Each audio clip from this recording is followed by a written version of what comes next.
Барлықтарыңызға сәлем, каналыма қош келдіңіздер.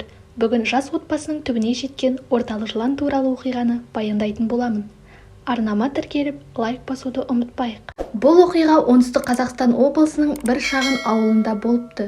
Отау құрғандарына небәрі 5-6 жыл болған Дәурен мен Айсұлудың ауылға қоныс аударғандарына аз ғана уақыт болатын. Дәурен тұла бойым тұңғышым, артынан ерген тұяғым деп ұлының атын Ізбасар қойды. Ал одан 2 жас кіші қызының есімі Ләйла. Жан-жары Айсұлудың төркіні қалада тұрады. Ал өздері бұл ауылда Дәуреннің шаруасына қолайлы деп көшіп келді. Сатып алған үйлері тәп-тәуір, жаңа үлгімен салынған баспананың түр-сипаты еңселі. Айналасындағы үйлермен салыстырғанда сондайдан көзге ілінеді. Күн артынан күндер өтіп жұбайлар бақытты өмір сүріп жатты. Дәурен күні бойы жұмыста, ал әйелі Айсұлу шаңырақта бала тәрбиесімен айналысатын. Айсұлу үйде жүргенде сәл тыныштық орнай қалса, әлде бір заттың тырсылынан селк ете түседі. Алғашқыда үй жиһаздарының тысыры шығар деп Айсұлу ештеңеге аса мән берген жоқ. Түн түндігі түріліп, тыныштық орнаған кезде әлдекім еденді жайбарақат басып, әрлі-берлі жүрген секілді дыбыстардан оянып кетіп жүреді. Құлағын салып тыңдай қалса, әлдегіндей дыбыс жоғалып кетеді. Таң ата мынадай оқиғаға тап болады. Жолдасының таңғасын беріп, жұмысына шығарып салған соң Айсұлу төсек жинауға кіріскен. Күйеуінің көрпесін сілке жинап жатқанда бірнеше жыланның бұралып жерге сарт ете қалғанын көріп, зәресі зәр түбіне кетеді. Дереу Дәуренге хабарласып мән-жайды айтады, бірақ ол бұған айтарлықтай мән бермейді. Қорқыныштан қол-аяғы дірілдеп кеткен Айсұлу асханаға барып су ішпекші болады. Дереу асханаға жүгіріп келіп, ыдыстағы суға еңкейе бергенде, еденмен жорғалай жүріп ас үй жиһазының артына қарай кіріп бара жатқанын аңғарады. Сол күні Айсұлудың ештеңеге қолы бармады.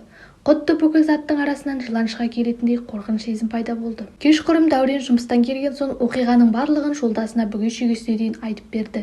Дәурен жатын бөлмедегі төсек орынның айналасын, ас-түстің барлық бөлмелерді түгендей тінтіп шықты, бірақ ешқандай жылан ізін байқамады. Арада бірнеше ай өтті. Бұл кезде жанұяда жылан туралы қорқыныш сәл-пәл сейілгендей еді. Айсұлу әдеттегідей үй ішінде анау-мынау тіршіліктермен айналысып жүрген. Сәл дамылдамақ болып жатын бөлмедегі кереуетке отыра кетті. Көз ілініп кеткен екен. Түсінде жұмсақ құмның үстінде жылан аяғымен олай да бұлай балаша ойнап жүгіріп жүр екен. Кенет селк етіп оянып кетсе, қос аяғының үстімен бір жылан сусылдап өтіп бара жатыр. Айсұлу «Ойбай!» деп ышқына айқайлап, аяғын сілкіп қалғанда жылан ұшып түсіп жоқ болды.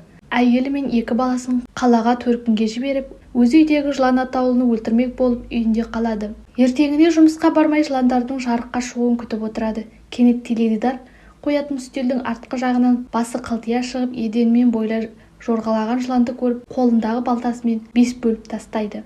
Осылайша көзіне көрінген жыланның бәрін балталай береді. Бірақ Дәурен мұнша жыланның үйге қалай кіріп, олардың қай жақтан шығып жатқанын ұққан жоқ. Бар ойы жыландарды жою. Жорғалаған жыланның бәрін өлтіріп бітірдім дегенде, әйелі мен балаларын қайтадан ауылға шақырып алады.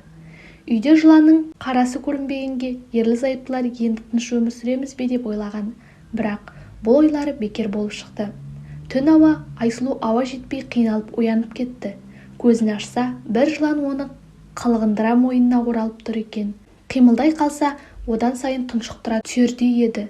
Есіктің табалдырығына жолдасы Дәурен аузынан ақ көбік атылып, өлім аузында жатты да, артынша қинала шыңғырған даусы да үзілді. Жанында жатқан қос құлыншағы әлде қашан ажал құшқан.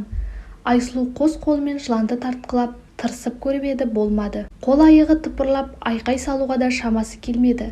Ақыры соңғы демін шығарды. Бақсақ бақа екен демекші, бір шаңырақты бір түнде өлтіріп шыққан ордалы жыландар екен. Олар өздеріне қастық қылғандарды жер бастырып жүргізбейтін көрінеді.